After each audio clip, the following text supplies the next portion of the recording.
नमस्कार दोस्तों, देश के मौजूदा माहौल को देखते हुए मुझे राहत इंदौरी साहब का एक शेर याद आ रहा है।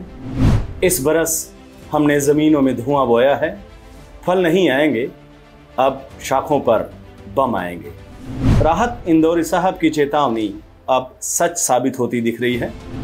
पिछले कुछ दिनों से देश के अलग अलग हिस्सों से हिंसा की जो तस्वीरें आ रही हैं, वो मन में, दिल में, दिमाग में डर पैदा कर रही हैं। दिल दिमाग बार बार यही सवाल पूछ रहा है कि क्या यही वो भारत की तस्वीर है जिसका सपना हम सब ने देखा था?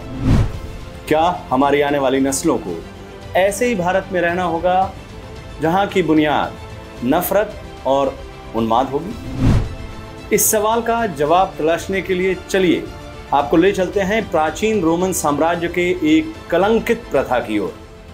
ग्लैडिएटर की कहानी सुनाते हैं आपको। ग्लैडिएटर एक तरह का हिंसक खेल होता था जिसका आयोजन सत्ता वर्ग अपनी प्रजा को खुश करने के लिए करता था। इस खेल में इंसान के इंसान से, जानवर की जानवर से या फिर इंसान की जानवर से खूनी भिड़ंत कराई जाती थी। खेल रूपी युद्ध में जैसे जैसे रक्त की धार तेज होती थी, स्टेडियम में मौजूद रक्त पिपासु भीड़ उन्माद में नारे लगाती थी। खून देखकर उन्हें खुशी होती थी, आनंद मिलता था। नफरत और हिंसक उन्माद की ये चरम पराकाष्ठा होती थी। सत्ता वर्ग को इस खेल से खासा फायदा होता था। आम जनता अपनी वास्तविक समस्याओं को भूल जाती थी और वो खून देखकर खुश हो जाती थी।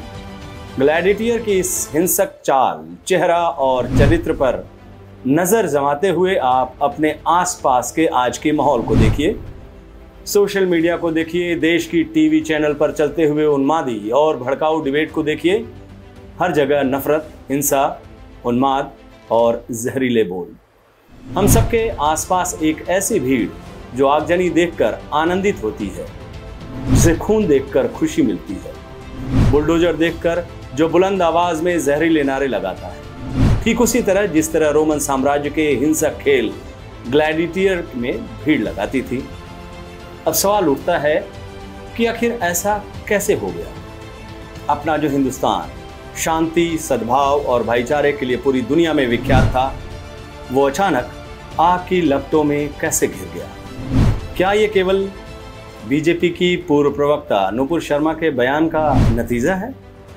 मोदी सरकार के पिछले 8 सालों के कार्यकलापों को गौर से देखिए, आपको इस तरह के हर सवाल का जवाब मिल जाएगा। देश के प्रधानमंत्री कब्रिस्तान के साथ शमशान बनाने की मांग करते हैं। कपड़े के रंग देखकर धर्म विशेष के लोगों को पहचानते हैं। उनका एक मंत्री गोली मारो, माफ कीजिएगा आगे नहीं कह सकता मैं, वो कहते हैं गोली मारो का नारा लगवाते हैं। दूसरा मंत्री गांधी के हत्यारे गोडसे का महिमा मंडन करता है। तीसरा मंत्री खुलेआम अपने विरोधियों को पाकिस्तान भेजने की बात करता है। चौथा मंत्री भीड़ को हमला करने के लिए सीधे सीधे बोलता है। बीजेपी की आईटी सेल हजारों कर्मचारियों की मदद से रोज जहरीले और नफरत से भरे फेक न्यूज सोशल मीडिया पर फैलाती है। बीजेपी के उद्योगपति मित्रों ने जो न्यूज चैनल खरीदे हैं, उन पर दिन रात हिंदू मुस्लिम किया जा रहा है। इतिहास के आईने में आज के कड़वे सच को छुपाने के लिए रोज एक नया विवाद खड़ा किया जा रहा है।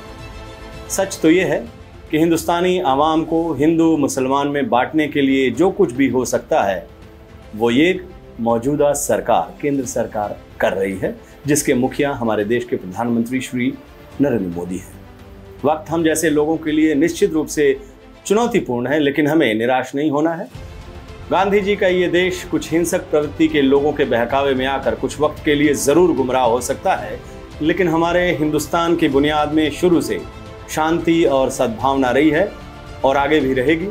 जरूरत बस इस बात की है कि हम सब निराशा के इस माहौल में उम्मीद की किरण जलाए रखें। अपनी गंगा जमुनी तहजीब को बचाने के लिए जो कुछ मुमकिन है उसे करें। नमस्कार।